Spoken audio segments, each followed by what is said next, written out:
Hello दोस्तों, welcome to my new blog. जैसा कि आप सबको पता है कि हमारे बिहार पुलिस का एग्ज़ाम बहुत पास आ गया, यानी कि बहुत पास नहीं, कल ही आ गया है 16 तारीख को। तो मेरा एग्ज़ाम सेंटर पड़ा है डिस्ट्रिक्ट पूर्णिया में, जो एक जगह है बिलौरी। वहाँ पे मैं फ़िलहाल अपने घर से निकल रहा हूँ बिहार पुलिस का एग्ज़ाम देने के लिए। ऐसे तो आपको दिखने में लग रहा होगा कि हमारा हाइट है छोटा, बट मेरा हौसला छोटा नहीं, इसलिए मैं बिहार पुलिस के एग्ज़ाम देने के लिए तैयार हूँ। तो चलिए पहले मैं एग्ज़ाम देता हूँ, फिर आप लोगों को दिखाता हूँ। तो मैं एग्ज़ाम देने के लिए फ़िलहाल पूरी तरह से हो गया हूँ तैयार। आप देख सकते हैं कि मैं पूरी तरह से तैयार हो चुका हूँ, और मैं दिखाता हूँ आपको कि हमारे पास डॉक्यूमेंट कौन कौन सा है। चलिए दिखाते हैं। तो जैसा कि मैं एग्ज़ाम देने से पहले रख लेता हूँ एक फ़ोटो, दूसरा में रख लेता हूँ मैं आधार कार्ड। मेरे पास एक ऐसा आधार कार्ड है जो देखिएगा तो लगेगा सुअर जैसा है, लेकिन उसको मैं छोड़ दिया। उसके बाद मैं रख लेता हूँ पैन कार्ड, इसमें मैं सारा डॉक्यूमेंट्स रख लूँगा। मेरा एग्ज़ाम थोड़ा दूरी है, इसलिए मैंने एक सेट कपड़ा भी रख लिया, ताकि मैं जब कल एग्ज़ाम दूंगा तो अच्छा से एग्ज़ाम दे पाऊँगा। और ये मैं बैग रख लिया, और ये देख सकते हैं मेरा एक छोटा सा प्यारा सा रूम है। मैं यहाँ पे बच्चों को स्टडी भी कराता हूँ, और इस पर मैं यूट्यूब पे वीडियो भी बनाता हूँ। तो ये हो गया मेरा छोटा सा रूम। तो काफ़ी दिनों बाद हमारा एग्ज़ाम आया, तो चलिए हम आपको दिखाते हैं हम अपना एग्ज़ाम कि कैसे कैसे एग्ज़ाम देना है। दोस्तों, एग्ज़ाम मैं दरभंगा से डायरेक्ट पूर्णिया जाता तो मेरा कम डिस्टेंस भी लगता और कम खर्च भी होता, लेकिन यहाँ पे मैटर ये गड़बड़ा गया कि वो सुबह का ट्रेन था, मैं उठ नहीं पाया। तो मैं अब चलता हूँ काफ़ी दूरी। यहाँ से पहले मुझे जाना होगा सीतामढ़ी, सीतामढ़ी से फिर मुजफ्फरपुर, मुजफ्फरपुर से फिर मुझे जाना होगा सहरसा के लिए। सहरसा रात को 8 बजे उतरूँगा, फिर वहाँ से मैं एक गाड़ी पकड़ूँगा जो पूर्णिया कोट। वहाँ जाने के बाद मैं कहीं लॉज में ठहरूँगा। उसके बाद कल होकर मेरा एग्ज़ाम, मेरा रिपोर्टिंग टाइम 9:30 बजे है, 12 से 2 PM मेरा एग्ज़ाम है। तो चलिए बिना देरी किए हुए आप चलते हैं, और अब आपको दिखाएंगे कि आगे क्या क्या होना। तो सबसे पहले मैं टकली को बाय बाय किया, फिर वहाँ से चल दिया, पापा को पैर लगा, फिर मम्मी को पैर लगा। और मैं अपने छुट्टी को कैसे भूल सकता था। मैंने यहाँ देखा मेरी भाभी खाना खा रही थी, फिर भी कोई बात नहीं, फिर टकली मुझे छोड़ नहीं रहा था। उसके साथ मैं चल गया अपने घर की तुलसी पूजा की मैंने। उसके बाद वहाँ से मैं निकल पड़ा। फिर मैंने कल 2 पेड़ लगाया था, उसको देखा, और प्यारा सा एक बाइक मेरा बहुत ओल्ड है उस पर बैठा और चल दिया। पता चला मास्क मैं भूल गया हूँ, मास्क लिया, फिर भैया से पैसा लिया और चल दिया। ये मेरा छोटा सा प्यारा सा गाँव है साथियों, जो आप देख सकते हो। लेकिन सबसे पहले तो तेल डालना ही भूल गए, फिर आधी लीटर तेल लिए। यहाँ से चले जाएंगे सीतामढ़ी, ये मेरा बाज़ार था। फिर मुझे पता चला कि यार बिना एडमिट कार्ड से तो एग्ज़ाम ही नहीं होगा, तो मैंने एडमिट कार्ड ले लिया। अब उसके बाद हमें लगा कि कोई टेंशन नहीं है, बाइक उठाए यहाँ से चल दिए। फिर एक लॉज में गए, जो मेरे शहर का लॉज था, वहाँ पे गए। तो ये देखने में बहुत बड़ा लग रहा था, वहीं लॉज में लगा दिए बाइक। वहाँ से एक कुत्ता को बोले मैं रखवाली करने के लिए मैं अपना बाइक। फिर यहाँ से चल दिए पैदल ही। तो चलते हैं पैदल। तो फाइनली जैसा कि मैं सीतामढ़ी बस स्टैंड पे आ गया हूँ। तो इसे बाईपास का बस स्टैंड कहा जाता है, जहाँ से आपको मुजफ्फरपुर, पटना, अदर जगह की बस स्टैंड मिलेंगे। तो फाइनली मेरा बस भी हमें मिल ही गया, जो मुजफ्फरपुर तक हमें छोड़ता। तो मैं अपने बस में बैठ गया। तो साथियों ये देख सकते हैं हमारा बस था, जो मुजफ्फरपुर, सीतामढ़ी, ब्रिटामोर, पटना ऐसे करके लिखा हुआ था। फिर मुझे पता चला यार पानी तो भूल ही गया। फिर मैंने गया एक बिसलेरी का बोतल लिया, बगल का ही दुकान जस्ट बस में सटे हुए थे, हमें लगा छूट जाएगा इसलिए दूरी नहीं गया। फिर देखते देखते ही मेरा बस खुल गया। फिर मैं खुश हो गया, यार मज़ा आ गया, मेरा तो बस खुल ही गया, मैं तो जल्दी पहुंच जाऊँ। मेरे बगल में एक मौलवी अंकल था, जिसको देखकर हमें डर भी लग रहा था, लेकिन कोई नहीं यार, मैं तो आज़ाद देश का आज़ाद नागरिक हूँ। फिर मैं अपने सीतामढ़ी कारगिल चौक से होते हुए निकला आगे की ओर। तो मैं चलता हूँ इस लोकेशन पे, तो हमें ऐसा लगा यार मैं जा कहाँ से रहा हूँ। फिर मुझे पता चला ये तो मेरे कारगिल चौक है। तो मैं कारगिल चौक से होते हुए एग्ज़ाम के लिए जा रहा था, मैं बोला। और ये मेरे यहाँ का प्रसिद्ध प्रभु गणेश देवा का मंदिर था, जो बहुत प्रसिद्ध सीतामढ़ी के लिए। फिर मैं जैसे जैसे गया, मेरा बस एकदम स्लो चल रहा था, हमें लगा एग्ज़ाम मेरा छूट जाएगा, यार ये चला क्या रहा है। मैं आया फिर डुमरा फील्ड, जो हमारे यहाँ का एकमात्र स्टेडियम है, जो स्टेडियम के नाम पे ढाबा है, स्टेडियम है नहीं। इसके अंदर टोटली के टोटली घर या कोई ऑफिस बन गया है या बिल्डिंग बन गया है। ये देखने में स्टेडियम, लेकिन ऐसा कुछ कहा नहीं जा सकता। यानी हमारे सीतामढ़ी में खेल परिसर कुछ नहीं। देखते ही देखते मेरा बस हवाई से भी तेज़ चलने लगा। ऐसे लग रहा था जैसे एरोप्लेन की तरह उड़ कर 2 मिनट में हमें मुजफ्फरपुर छोड़ देंगे। और देख रहे हो कितनी ज़्यादा स्पीड ये बस चल रहा है, भाई मज़ा आ गया। मैं बोला यार ऐसे ही चला। फिर मुझे याद आया मेरी तो 10th का एग्ज़ाम इसी DPS लगमा में एग्ज़ाम हुआ था, जो बहुत ही प्रसिद्ध यहाँ का स्कूल है। और मैं आया चेक पोस्ट पे। चेक पोस्ट के आने के बाद जैसे ही आया टोल प्लाज़ा देखा, मैं कहा भाई मेरी भी तो कहीं चेकिंग तो नहीं होगी। तो मैं तो फिर सोचा यार मैं तो बाइक नहीं लाया हूँ, बस है तो बस में क्या चेकिंग होगा। देखते ही देखते एक गाड़ी आगे जो था उसका भी हो गया, टोल टैक्स कट गया। फिर इस गाड़ी का बारी आया, इसको भी खड़ा किया और जस्ट बोला कि जाइए जाइए, हो गया जाइए। फिर मैं आगे की ओर चल दिया और मैं जैसे ही आगे गया थोड़ी देर बाद मैं मुजफ्फरपुर उतर गया। ये मुझे पता चला यार मुझे तो 0 माइल के पास ही छोड़ दिया, लेकिन मुझे तो जाना था स्टेशन के पास।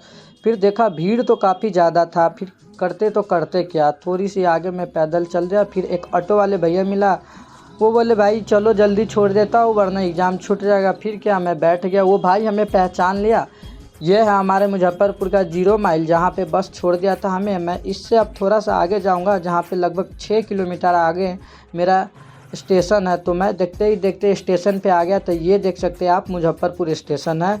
तो एक नज़र आप मुजफ्फरपुर स्टेशन को देख लीजिए। वैसे बिहार के लिए मुजफ्फरपुर बहुत बड़ा ज़िला है, लेकिन फिर भी क्या बोले, डेवलपमेंट के नाम पे यहाँ ठगा गया है। अभी डेवलपमेंट पूरी तरह से हुआ नहीं है। तो ये था मुजफ्फरपुर स्टेशन। फिर मैं थोड़ा सा आगे गया, मैं तो टिकट काटना भूल ही गया था। फिर मेरे पास ऑनलाइन पैसा था, मैं भीड़ को देखते हुए मैंने खुद टिकट काट लिया ऑनलाइन, क्योंकि अगर ऐसे भीड़ में जमा होते तो बहुत टाइम लग जाता। और ये मेरा प्यारा सा टिकट था। मैं टिकट लेकर ट्रेन का वेट करने लगा। तो ट्रेन का वेट कर ही रहा था क्योंकि वो प्लेटफार्म 1 पे ही आने वाला था। तो ये प्लेटफार्म 1 पर था। तब तक मैं बैठकर सोच रहा था कि मैं करूँ तो करूँ क्या। तो मैं सोच ही रहा था। इतने देर बाद टाइम देखा तो 2:48-49 हो रहा था, लेकिन इसमें तो 2:09 ही दिखा रहा था। देखते ही देखते मेरा ट्रेन आ गया। मैं ट्रेन में देखा बाहर से यार भीड़ तो काफ़ी ज़्यादा है, लेकिन करूँ तो करूँ क्या।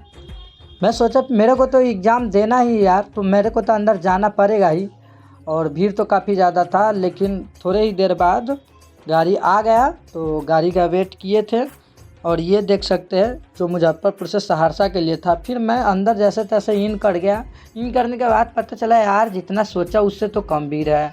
ऐसे तो हमारे बिहार में भीड़ इतना होता है कि सोचा नहीं जा सकता, लेकिन इस भीड़ को देख के हमें खुशी हुआ कि चलो कम से कम इतना दूर के लिए आज तो कम से कम अच्छा सफ़र करूँगा। मेरे पास 2-3 बच्चे भी बैठे थे। और ये देख सकते हो अंदर भीड़ उतना था नहीं तो जब हमारे राम मंदिर अयोध्या का जब पुनर्स्थापन हुआ था तो उस समय भीड़ देख के तो भाई अंगुली काट लेते। देखते ही देखते मेरा ट्रेन मुजफ्फरपुर स्टेशन से रवाना हो गया सहरसा ज़िला के लिए, यानी सहरसा स्टेशन के लिए। फिर मैं वहाँ से चल गया, बैठ गया। मैं थोड़ी ही आगे गया कि मैं कुछ सोच ही रहा था, इतने ही में मैं देखा कि भाई मज़ा आ गया यार। क्योंकि मैं देखा कि मेरे सीट के जस्ट आगे के बगल में एक लड़की बैठी थी जो बहुत ही सुंदर और अच्छी लड़की थी। मैं तो सोचा यार मैं तो बोरिंग करते करते जाऊंगा, लेकिन इसको देख के हमें लगा कि मेरा पूरा टाइम पास हो जाएगा। उसके बगल में भी एक लड़का बैठा था। तो मैं सोचा एक नज़र आपको कुछ व्यू दिखा दे। तो ये देख सकते हैं कि प्राकृतिक व्यू, नेचुरली व्यू कितना अच्छा लगता है। तो मैं सोच ही रहा था, इतने में देखा कि यार लड़की तो सो गया, फिर मज़ा नहीं आएगा।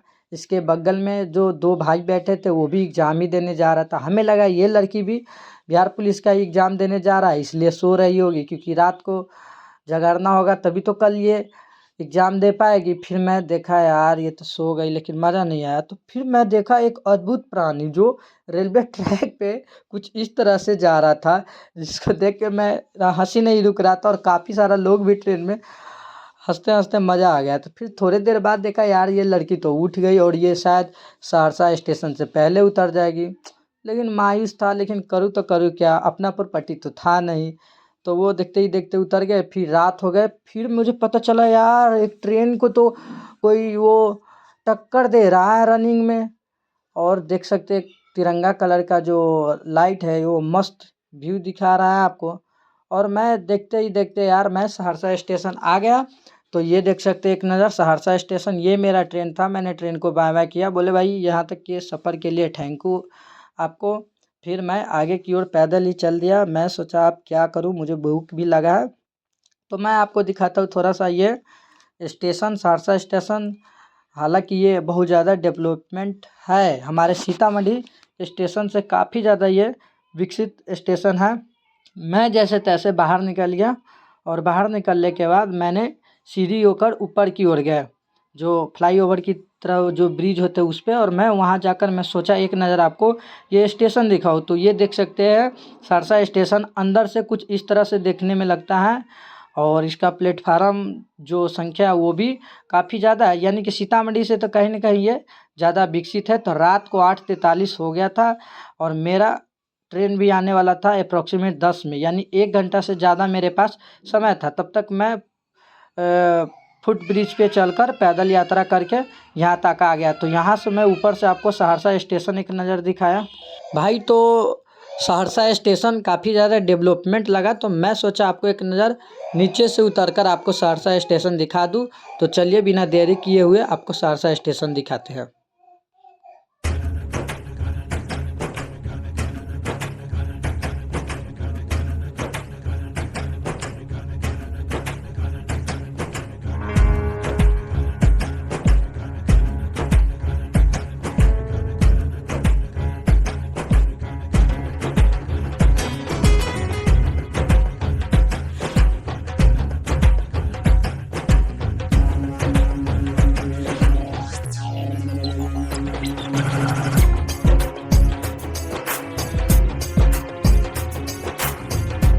तो ये था कुछ इस तरह से नज़ारा सहरसा स्टेशन का जो मैं आपको दिखाया। फिर मुझे भूख लग गया तो मैं न्यू सूरज वैष्णो होटल में गया, क्योंकि उस टाइम सावन का महीना चल रहा है अभी, तो मैं सावन के महीना में नॉनवेज खाता नहीं हूँ, इसलिए वेज खाने के लिए आ गया। काफ़ी मेहनत के बाद यार मुझे एक होटल मिला, और इतना ज़्यादा भीड़ था कि मैं कह नहीं सकता हूँ, लेकिन मेहनत करने के बाद मुझे पता चला यार कि मैं इस होटल में ही काफ़ी देर बैठूंगा तो मुझे खाना मिलेगा, वरना मैं भूखे रह जाऊँगा। देखते ही देखते भाई खाना यहाँ पे बहुत काफ़ी टाइम बाद आ गया।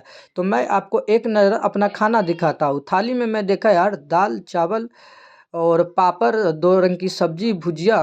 मैं बोला यार यही तो काफ़ी है, हमारे बिहार के लिए यही तो काफ़ी है, और ऐसे भी घर पे इस तरह का खाना मिल जाए तो मज़ा ही आ जाता है। मैं देखा कि खाना खा रहा हूँ, इतना ज़्यादा भीड़ था वहाँ पे। तो ये कृष्णा मारवाड़ी होटल में खाया। मैं जल्दी से उठ गया ताकि जो भाई लोग एग्ज़ाम देने जा रहे हैं वो भी जल्दी से जल्दी बैठकर यहाँ खा ले। फिर भी मैं खाने के बाद देखा यार इतना ज़्यादा, फिर देखते ही देखते मेरे ट्रेन आने वाले थे तो मैं चला गया। मैं देखा भाई ट्रेन तो कल आएंगे, लेकिन बिहार पुलिस एग्ज़ाम देने के लिए इतना सारा बंदा इस साइड से लेकर उस साइड से आप देख सकते हैं, यानी कि डे 1 जो 16 तारीख से स्टार्ट होने वाला था उस तारीख को इतना सारा बिहार पुलिस वैकेंसी आया था जॉब का, अप्रॉक्सीमेट 19,000 से ज़्यादा, और बच्चे फॉर्म डाले थे 17 से 18 लाख। और एक भाई तो हमें भीड़ में पहचान भी लिया, मैंने बोला थैंक यू भाई, चलो मैं भी तुम्हारे साथ ही जा रहा हूँ। फिर मैं देखते देखते पूर्णिया कोर्ट पे आ गया। पूर्णिया कोर्ट का ये देख सकते हो, मैं इसी ट्रेन से आया। फिर इस ट्रेन को बाय वाला मैं बोला भाई अब जाओ, रात हो गया है, मैं जा रहा हूँ अब सोने के लिए। फिर भी मैं सोचा सोने से पहले थोड़ा एक नज़र बाहर आता हूँ पूर्णिया कोर्ट स्टेशन से। हालांकि पूर्णिया कोर्ट थोड़ा सा छोटा स्टेशन है, लेकिन पूर्णिया जंक्शन काफ़ी ज़्यादा डेवलपमेंट और बड़ा है, जो मैं पूर्णिया जंक्शन जा नहीं सकता हूँ क्योंकि मेरा कल एग्ज़ाम है और अगले मेरा ट्रेन भी है, तो मैं वापस भी आना है। फिर मैं रात को एक नींबू पानी लिया। मैं इसी के साथ सोचा यहीं तक सफ़र ख़त्म करके आज रात को यहीं पे सोना है। फिर मैं नींबू पानी पीते पीते यहाँ पे सो गया। फिर मुझे मॉर्निंग में उठना भी था, इसलिए जल्दी सोना था यार, लेकिन थोड़ा सोने से पहले मोबाइल वोबाइल यूज किया था। देखते ही देखते सुबह हो गया, मैं उठ गया। मैं टाइम टेबल देखा नहीं, मैं सोचा यार कितना लेट हो गया, ऐसे लग रहा है जैसे कि छूट जाएगा। मैं फिर यहाँ से गया और देखा कि मस्त बारिश भी हो रहा था, तो मज़ा आ गया बारिश को देखकर। मैं सोचा मेरे इधर तो बारिश इस टाइम हुआ नहीं, अभी तो 5:42 ही हो रहा था। फिर मैं बोला यार लेट तो हुआ नहीं, चलो मस्ती से चला जाएगा। देखते ही देखते फ्रेश होने के लिए गए और फ्रेश व्रेश होकर आए, और मेरे पास तो मिरर था ही नहीं, तो मैं वीडियो के माध्यम से ही अपना चेहरा देख लिया कि मैं देखने में कैसा लग रहा हूँ। फिर मैं एक ऑटो में बैठ गया जो पूर्णिया कोर्ट से हमें हमारे स्टेशन तक छोड़ने जाता। भाई स्टेशन का मतलब हमारे सेंटर तक, यानी कि हमारे सेंटर जो है बेलौरी में। तो मैं देखते ही देखते बेलौरी के बहुत पास आ गया, जो हमसे 800 मीटर दूरी पर था। तो मैं पहुंच गया अपने फाइनल डेस्टिनेशन पे जहां मेरा एग्ज़ाम था। तो ये देख सकते हैं अंचित शाह उच्च माध्यमिक विद्यालय, ये हमारे सेंटर था। तो मैं बिना देरी किए हुए आपको एक नज़र दिखाता हूँ कि सेंटर से जस्ट आगे देख सकते हैं कि एक हाईवे की तरह रोड था। तो मज़ा आ गया। मैं सोचा अब क्या करूं, तो मैं पहले देखा 2-3 बंदे अंदर था, तो मैं अंदर ही चला गया। और देख सकते एक नज़र ये सरकारी कॉलेज है, लेकिन आगे का जो व्यू है वो मस्त लग रहा है कि यार किसी प्राइवेट से ये कम है नहीं, और अभी ये बन ही रहा था कुछ इस तरह से। जो मेरा एग्ज़ाम होने वाले थे वो पीछे वाले स्कूल में, इसी से जस्ट पीछे। तो मैं देखते ही देखते अंदर आ गया। तो यहाँ पे मैं देखा कि बहुत सारा भाई लोग यहाँ पे बैठा है, क्योंकि अभी टाइम अप्रॉक्सीमेट आपको 7 के करीब में हो रहा था, और ये अंकल गेट खोल रहे थे। मैंने बोला जल्दी खोलो यार, ये बोले अभी टाइम है बेटा। टाइम से पहले अंकल ने नाश्ता करने के लिए हम लोग को भेज दिया, बोले जाओ नाश्ता वास्ता करो, अब टाइम होने वाला है कि कॉलेज को लीव करो। मैं कॉलेज छोड़ दिया। आगे आगे मेरा दोस्त था जो दुकान खोज रहे थे, मैं पीछे से जा रहा था भीगते हुए, ये दोस्त मेरे साथ भी जा रहे थे। फिर मैं राकीम होटल देखा, ये बंद था। बोला यार भूख भी लगा है, बंद है। फिर आगे की ओर थोड़ा गया तो एक दुकान मेरे को मिला, वो दुकान था गणेश स्वीट्स। तो गणेश स्वीट्स के पास गए, हमने चाय बिस्किट नाश्ता किया, और वहाँ से मेरे दोस्त भी थे। फिर मैं देखते ही देखते आ गया, टाइम होने वाला था तो मैं कॉलेज में आ गया, और वहाँ पे अपना रोल नंबर देख लिया। तो ये मेरा कुछ रोल नंबर था जो मैं आपको दिखा नहीं सकता हूँ। देखते ही देखते यार बहुत सारा लोग आ गए। हमें लगा जितना सारा ट्रेन में आया था वो सब हमारे ही सेंटर के लिए आया था। तो वो देख सकते कितना सारा भाई लोग वहाँ पे हैं। फिर लड़की भी हमारे कॉलेज में काफ़ी ज़्यादा थे, और टाइम हो गया था तो हमें लगा अब चलना चाहिए हमें। तो बहुत सारा लोग आ गया था। फिर से मैं दोबारा से रोल नंबर देखने के लिए यानी कि आ गया, और देखते ही देखते टाइम हो गया तो सभी लोग चले आए। बोले कि यहाँ पे खड़ा हो जाओ, थोड़े ही देर में आपका जो डॉक्यूमेंट है वो वेरिफिकेशन होगा, फिर आपको अंदर आना होगा। मैं सोच ही रहा था यार, काफ़ी दिन मेहनत करने के बाद एग्ज़ाम मेरा है, तो जल्दी से जल्दी एग्ज़ाम ले लिया जाएगा तो मज़ा आ गया। इस भीड़ को देख के हमें ऐसा लग रहा था जैसे ये सारे के सारे लोग बिहार पुलिस का वर्दी पहन के हमारे बिहार राज्य का सेवा एकदम मस्ती से करेगा। लेकिन हमें बिलीव नहीं था, क्योंकि इसमें जो ऐसे ऐसे बंदे थे जिसको देख के हमें नहीं लगा कि कुछ कर पाएगा। तो ये देख सकते हैं कि वेरिफिकेशन के लिए पूरी तरह से पुलिस अंकल और जो सिक्योरिटी गार्ड है वो आ गए थे। तो थोड़ी देर बाद ये वेरिफिकेशन होना था। मैं बोला चलो यार कोई नहीं, तुम लोग तो बिहार पुलिस निकाल के बिहार राज्य को सबसे ऊपर ले ही जाओगे। वैसे भी बहुत सारा नेता है और जो बिहार पुलिस है वो लूट ही रहा था, तुम भी बिहार पुलिस बन के लूट ही लो। ये देख सकते कि बिहार पुलिस अंकल सब ऐसे खड़ा है जैसे हम लोग को वही एग्ज़ाम दिलवा के अपने जैसा वर्दी पहनवा देगा। और देखते ही देखते थोड़ी देर बाद बोला कि नहीं बैग किसी का लेना नहीं है, मोबाइल वोबाइल नहीं ले जाना। तो मैं देखा यार एक कंप्यूटर वाले भाई के पास इतना सारा लोग बैग जमा करने के लिए पहुंच गया था, और वो सबसे 20-20 रुपया ले रहा था। और अप्रॉक्सीमेट मान लो 1000 बंदे हमारे कॉलेज में आया होगा तो 20,000 रुपया तो ये ऐसे ही कमा लेगा। मैं सोचा कोई नहीं यार, इसको तो जमा करना होगा। तो मैंने भी इसको मोबाइल और बैग अपना जमा कर दिया और चल दिया फिर से दोबारा सेंटर की ओर। और फिर क्या सोच रहे हो, बिहार पुलिस का एग्ज़ाम ख़त्म हो गया, मैं बैग लेने आया था, बैग भी ले लिया, और मैं अब जा रहा हूँ रिटर्न, क्योंकि 2:30 पे मेरा ट्रेन है। तो मैं बोला भाई हवाई यात्रा की स्पीड में चलो, 30 के बदले आप 40-50 रुपये ले लो। फिर भाई ने अपने गति को तेज़ किया, और मेरे साथ 2-3 भाई और बैठ गए, बोले मुझे भी सीतामढ़ी जाना है। ये सब हमारे ही इलाके के बंदे थे। एग्ज़ाम के बारे में पूछे तो ऐसे लग रहा था जैसे इतना बड़ा पेपर दे के आया हो यूपीएससी लेवल का। इस तरह से सब मासूम और दुखी थे। फिर कहले कोई नहीं भाई, ऑल इज वेल बोले, और जल्दी से जल्दी आ गए। और देखते ही देखते ट्रेन खुल गया था, मैं ट्रेन के अंदर आ गया और बैठ गया। मैं यहाँ पे एक अंकल आंटी की जोड़ी देखा, और ये देख सकते हो आप पूर्णिया कोर्ट। तो पूर्णिया कोर्ट से मैं वापस फिर से सहरसा आ रहा हूँ। सहरसा से फिर मुझे डायरेक्ट वहाँ से देखेंगे कि कहाँ का ट्रेन मिलता है। इस अंकल आंटी को प्यार देख के मुझे लगा यार गरीबी क्या होता है। मैं इस जनरल डिब्बे में भी बैठ के देख लिया, लेकिन भाई हालात के साथ सब करना पड़ता है। फिर मैं जनरल डिब्बा में बैठा, अपने शक्ल को नहीं आ रहा कि मैं दिखने में अच्छा लग रहा हूँ या ऐसे ही घर जाऊँ फिर से। जैसे तैसे करके वहाँ पे बैठ गया और फिर मैं चल गया। और एक मस्त व्यू नज़ारा आपको दिखाएंगे जो ट्रेन का सबको देखने में मज़ा आता है। ये ट्रेन कुछ इस तरह से दिखने में लग रहा था, और बहुत बड़ा ट्रेन भी था, लेकिन हालांकि टाइम से बहुत काफ़ी लेट, 2 घंटा लेट हमें ये सहरसा स्टेशन छोड़ने वाला था। फिर मैं बोला क्या करूँ यार, देखते ही देखते रात हो गया, मैं सहरसा स्टेशन आ गया। तो मैं चाहता हूँ एक नज़र आपको फिर से सहरसा स्टेशन दिखा दूँ, क्योंकि ये हमारे वीडियो का आखिरी सीन होंगे। तो इस सीन में आपको सहरसा स्टेशन दिखाना अनिवार्य बनते हैं। मेरे साथ ये भाई पटना जाने वाला था और मैं सीतामढ़ी जाने वाला था। तो चलो दोस्तों आज के लिए बाय बाय। चैनल पे नया है तो सब्सक्राइब कर लो।